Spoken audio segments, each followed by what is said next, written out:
कि संघर्षों के साए में इतिहास हमारा पलता है, जिस ओर जवानी चलती है जमाना चलता है। अब अनशन अनवरत चलेगा, या तो भर्ती या ले जाओ हम लोग की अर्थी। बात खत्म।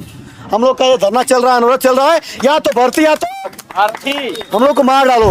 डबल इंजन की सरकार में उतना गुदा नहीं है कि अपने युवाओं को नौकरी दे सके। आज उत्तर प्रदेश के युवा बिहार जाने पे मजबूर हो रहे हैं। उनके कानों तक आवाज गई, उनके पूरे अतड़ी तक आवाज चली गई है। बस नहीं पहुंची है क्या?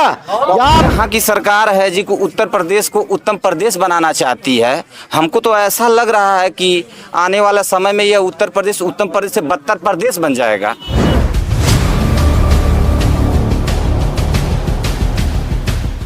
नमस्कार, आप देख रहे हैं बुलंद आवाज भारत। मैं मौजूद हूँ फिर से एलनगंज में, वही धरना स्थल पर जिस पर नई शिक्षक भर्ती को लेकर बराबर आज तीसरा दिन है, आंदोलन चल रहा है। यहाँ पर बात करें तो छात्र बराबर कैंडल जलाकर इस आयोग का, इस सरकार का, इस कहूँ तो सिस्टम का वो विरोध कर रहे हैं। यहाँ पर जब आप देखेंगे तो आयोग का यह गेट है और आयोग के गेट के बाहर छात्रों का विरोध प्रदर्शन बराबर जारी है। आपको बताने का प्रयास करूँ, उनकी सिर्फ और सिर्फ एक ही मांगे हैं कि विज्ञापन जारी हो और नई शिक्षक भर्ती के लिए कहीं ना कहीं ऐलान हो। यहाँ पर आप देखेंगे तो यहाँ पर छात्र लाइन से बैठे हुए हैं, यहाँ पर डल्ला पे गद्दा बिछा लिए।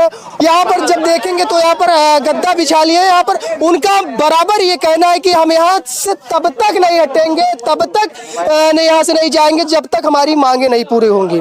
क्या नाम है आपका? मेरा नाम विशु यादव है। आज तीसरा दिन है, आप यहाँ पर बैठे हैं, आपकी मेन मांगे क्या है? हमारी मांग यही है कि जितने भी रिक्त पद हैं उस पर नई शिक्षक भर्ती का विज्ञापन जारी किया जाए। वरना ये छात्र आप देख सकते हो कि 3 दिन से यहाँ पे बैठे हैं, आयोग के सामने हम लोग बैठे हैं, लेकिन आयोग की जो अध्यक्ष महोदया हैं अभी तक हम बच्चों से मिलने नहीं आई हैं। किस बात का उनको गुमान है? अभी तक उनको 1 साल आए हुए हो गए अपने पद पे, अध्याचन तक नहीं पा पाई। मैं यही आपके मीडिया के माध्यम से कहना चाहता हूँ कि अगर आपकी सरकार नहीं सुन रही है, सरकार के मुंह पे अपना इस्तीफा मार के आइए, क्योंकि आपके कलम के भरोसे 15 लाख से ज्यादा युवा नई शिक्षक भर्ती का इंतजार कर रहा है, और आपके एक सिग्नेचर से 15 लाख युवाओं के परिवार में रोशनी आ सकती है। अच्छा, क्या लगता है जिस प्रकार सरकार युवाओं की बात करती है, युवाओं के लिए कहती है, काम करते हैं, हालांकि प्रयागराज हरदम टारगेट पे रहता है, कहीं ना कहीं शिक्षा का एक केंद्र माना जाता है। कहते हैं प्रयागराज में जितने भी छात्र तैयारी कर रहे हैं वो नौकरियों से वंचित नहीं है, उनको नौकरियां मिल रही हैं। या तो भैया आप इस धरातल पे नहीं है या आप इस गोले पे नहीं है। मैं नहीं कह रहा हूँ, ये तो भाजपा सरकार कहती है। आप लोग बताओ कि आप लोगों को भर्ती मिल रही है क्या? अरे भैया भर्ती आती ना तो ये क्या हम लोग को शौक लगा है कि 45 डिग्री दोपहर में हम लोग बैठे थे, रात में सुबह से खाना नहीं खाए हम लोग। ये कपड़े का हालत देख लो, ये कपड़े का हालत देख लो क्या हम लोग के हुआ है। बताइए अगर भर्ती आती 7 साल से, 1-2 साल नहीं, 7 साल से उत्तर प्रदेश में शिक्षक भर्ती का विज्ञापन जारी नहीं हुआ है। डीएलएड बीटीसी का कोर्स होता है और हर साल 2 लाख बेरोजगारों को ट्रेनिंग करा करके लाखों रुपए उनका बर्बाद करके उनको छोड़ दिया जा रहा है। बताइए यहाँ पे लाख 15 लाख बेरोजगार तैयार हो चुके हैं उत्तर प्रदेश में। जब आपको भर्ती नहीं देना है तो डीएलएड बीटीसी कोर्स बंद करो। और फिर ये बिल्डिंग क्यों बनाया गया है? इन अधिकारियों को लाखों रुपए महीना दिया जा रहा है, क्यों? ये आयोग क्यों बना है? हम लोगों को भर्ती देने के लिए, लेकिन इस आयोग को अभी तक अध्याचन नहीं दिया गया है। बताइए फिर ये अधिकारी क्या यहाँ पे समोसा खाने के लिए बैठेंगे? क्यों बैठा गया है? तो क्या लगता है आप लोग 3 दिन से बैठे हैं, क्या उच्च अधिकारी या फिर इसके जिम्मेदारों तक, कानों तक आवाज गई? उनके कानों तक आवाज गई, उनके पूरे अतड़ी तक आवाज चली गई है। बस नहीं पहुंची है क्या? यहाँ पे जितने भी प्रिंट मीडिया हैं, आप लोगों को जितने भाई सोशल मीडिया दिखा रहे हैं, पहले मैं धन्यवाद देना चाहूँगा। हर न्यूज़ चैनल में डिबेट चल रहा है। जितने विपक्षी पार्टियों के बड़े नेता हैं सबने मुद्दा उठाया, उसके बाद भी आप कह रहे हैं कि आवाज़ नहीं पहुँच रही है। आवाज़ नहीं पहुँच रही साहब। डबल इंजन की सरकार में उतना गुदा नहीं है कि अपने युवाओं को नौकरी दे सके। आज उत्तर प्रदेश के युवा बिहार जाने पे मजबूर हो रहे हैं। पहले ये कहा जाता था कि बिहार के लोग अन्य जिलों में नौकरी करने जा रहे हैं, लेकिन बिहार में भर्ती आ रही है। टीआरई 1 आया, टीआरई 2 आया, टीआरई 3 हो गया, टीआरई 4 देने जा रहा है बिहार। लाखों पदों पर भर्तियां देने जा रहा है, लेकिन उत्तर प्रदेश सरकार क्या कर रही है? 27,000 स्कूल बंद करने जा रही है। शर्म आनी चाहिए इस सरकार को कि डबल इंजन की जो सरकार है 27,000 स्कूल बंद करने जा रही है। क्या लगता है कौन सी सरकार बढ़िया काम कर सकती है, या फिर 27 में युवा किसको चुनने वाले हैं? भैया मैं कह देना चाहता हूँ कि संघर्षों के साए में इतिहास हमारा पलता है, जिस ओर जवानी चलती है जमाना चलता है। आपको जवाब मिल जाएगा। आपको लगता है कि आप मुझे लाठी से इन साथियों को डरा के धमका के इनका जीवन 7 साल से बर्बाद करके आप चाह रहे हो कि सत्ता में बैठोगे? ये अगर ये सरकार को वोट दे करके हम लोग सत्ता बैठाए हैं तो ये हटाना भी हम लोग जानते हैं। अच्छा, अब तक किसी का जवाब आया इस मामले को लेकर शिक्षा विभाग की ओर से? दोपहर में एक अधिकारी का यहाँ से फोन आया, चूंकि हम लोग अंदर जाने से मना कर दिए हैं। ये लोग बार बार ज्ञापन मांग रहे हैं, ये करेंगे, वो आश्वासन दे रहे हैं कि 10 दिन। तो मीटिंग में फोन आया, बात हम लोग किए तो अधिकारी द्वारा कहा गया कि मैं जो कीर्ति पांडे मैम अध्यक्ष हैं वो लखनऊ मुख्यमंत्री से मिलने गई हैं, आप लोग 10 दिन धरना टाल दीजिए अपना। 10 दिन बाद आप लोगों को मतलब हम लोग को गुमराह करने का प्रयास किया जा रहा था। लेकिन हम आपके माध्यम से कहना चाहेंगे कि 7 साल से हम लोग इतना आश्वासन पे आश्वासन पा गए हैं कि हम लोग को अब आपके आश्वासन पे और आपकी बातों भरोसा नहीं है। अब हम लोग को क्या चाहिए? शिक्षक भर्ती का विज्ञापन चाहिए, हम लोग को विज्ञापन चाहिए। मान लीजिए सरकार नहीं सुनती, विभाग नहीं सुनता है, या अनशन आप लोगों का कब तक जारी रहेगा? अनशन अनवरत चलेगा, या तो भर्ती या ले जाओ हम लोग की अर्थी। बात खत्म। हम लोग का ये धरना चल रहा है, अनवरत चल रहा है, या तो भर्ती या तो अर्थी। हम लोग को मार डालो, ये सरकार से कहना चाहेंगे। तो अब जो छात्र हैं वो कहीं ना कहीं देखा जाए तो पूरी तरह से बेबस हो चुके हैं इस कहूँ तो विभाग से, या फिर कहा जाए तो इस सरकार से। तो आने वाले समय में आप लोगों का अगला कदम क्या होने वाला है? सबसे पहले तो मैं आपको धन्यवाद देता हूँ। मेरा नाम अनिल यादव, मैं मऊ जिले से आया हूँ। 7 साल से सरकार है जो कि गुमराह कर रही है, और सरकार से मेरा बस 3 प्रश्न है कि सरकार भर्ती कब देगी, पहला प्रश्न। दूसरा प्रश्न ये है कि कितने पदों पर देगी। तीसरा प्रश्न मेरा ये है कि कब तक देगी भर्ती। हाँ, तो क्या लगता है सरकार जिस प्रकार युवाओं के लिए काम कर रही है, इस सरकार से युवा संतुष्ट नहीं है? युवा एकदम संतुष्ट नहीं है, नाराज है, बेरोजगार बन के पूरा घूम रहे हैं। आप पूरे इलाहाबाद की गलियां जाके देख लीजिए। पहले इलाहाबाद में ये स्थिति थी कि सारी कोचिंग संस्थान एकदम अच्छे से चलते थे, सारे बच्चे जाते थे पढ़ने के लिए। आज युवा है जो कि प्रयागराज छोड़ के अपने गांव की तरफ जा रहे हैं, पलायन हो रहे हैं। यहाँ तक उत्तर प्रदेश के बगल में एक बिहार राज्य है, वहाँ के लिए युवा पलायन हो रहा है। यहाँ की सरकार है जी को उत्तर प्रदेश को उत्तम प्रदेश बनाना चाहती है। हमको तो ऐसा लग रहा है कि आने वाला समय में यह उत्तर प्रदेश उत्तम प्रदेश से बदतर प्रदेश बन जाएगा।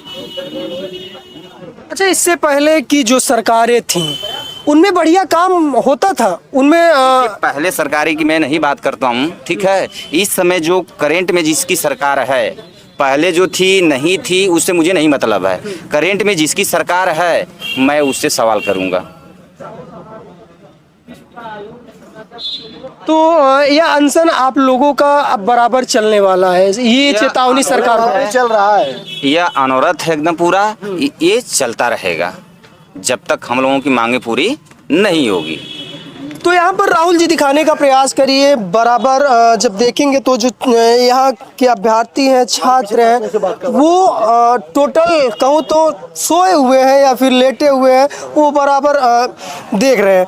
तो हमारे साथ और भी साथी हैं, उनसे भी बराबर वार्ता करने का प्रयास करता हूँ। जी, सबसे पहले क्या नाम है, कहाँ के रहने वाले हैं? मेरा नाम प्रसन्नदीप सिंह है, मैं मिर्ज़ापुर ज़िले से आता हूँ। हमारी कुछ सवाल हैं, समस्या है जो मैं सरकार से पूछना चाहता हूँ। पहला सवाल मेरा ये है, जब आप 7 साल से वैकेंसी नहीं दे पा रहे हैं, आपका अनुपात समानुपात बराबर ही चल रहा है, तो ऐसा कौन सा आप अनुपात समानुपात का सूत्र लगा रहे हैं कि जनता को भी नहीं समझ में आ रहा? या आप वो कागजी कार्रवाई दिखाइए, जो सा अनुपात समानुपात लगा रहे हैं उसको आप मीडिया के सामने लाइए। दूसरी बात, हमारी बात यह है कि भारत सरकार जो है, मोदी जी हैं, वो डिजिटल इंडिया को बढ़ावा दे रहे हैं। तो आखिर ये विभाग में डिजिटल इंडिया का बढ़ावापन दिख क्यों नहीं रहा? हम लोग आते हैं धरना स्थल पे धरना देते हैं, कहते हैं लखनऊ हमारी बात चल रही है, तो आखिर डिजिटल प्रिंट की तरह बातचीत करें, जनता भी यहाँ के जो लोग हैं उसको देखें, तुरंत समझें। ये 10 दिन का 20 दिन का आश्वासन देने के बाद फिर भूल जाते हैं। तीसरी सवाल है, BEd BTC जो भी चल रहा है उसका ट्रेनिंग है, डिग्री है, हमें लिए बहुत अच्छी बात है, हमको उससे नौकरी मिलेगी। लेकिन हम नौकरी के लिए डिग्रियां ले पड़े हैं, नौकरी आ नहीं रही है। तो सरकार कम से कम कुछ आर्थिक तंगी को कम करने के लिए, जब तक अनुपात समानुपात बराबर नहीं हो रहा है तब तक तो इसका फीस ही लेना बंद कर दे, कुछ तो भार कम होगा। तीसरी बात है, यहाँ पे हम लोग आते हैं, धरना देते हैं, धरना का नतीजा क्या निकला अभी तक का? आश्वासन ही तो मिला है। तो इस बार फिर आश्वासन मिल रहा है, तो फिर हम आश्वासन पे भरोसा कैसे करें? परिणाम चाहिए, परिणाम चाहिए। और क्या मुझे चाहिए, मुझे उसका आप अधिकारी पोस्ट करिए, अब दिखाइए। अब एक पोस्ट आई भी थी तो पोस्ट ठीक हो गई। अब लड़के तो मजा ले रहे हैं, सभी लोग कह रहे हैं भाई वो 8 वैकेंसी हम लोग भर ही नहीं पाए, नियुक्ति हो गई, लगता है जैसे वो दिख ही नहीं रहे कहीं। ऐसे थोड़ी चलेगा। 2 लाख पद जैसे भर जा चुके, क्या लग रहा है वो दिख ही नहीं रहा है। वो ऐसा लग रहा है जैसे लड़कों के साथ सरकार ने मजाक कर दिया किसी के द्वारा। तो सरकार इस पर स्पष्टीकरण आखिर दे क्यों नहीं चाह रही है? इसको तो बताना चाहिए ना। जनता आखिर सरकार की ही तो जनता है, तो सरकार को ये चीज़ को बताना चाहिए, हाँ हमारे द्वारा नहीं की गई थी या किसके द्वारा की गई थी, ये कैसे गलती हो गया। सरकार को स्पष्टीकरण तो देना चाहिए।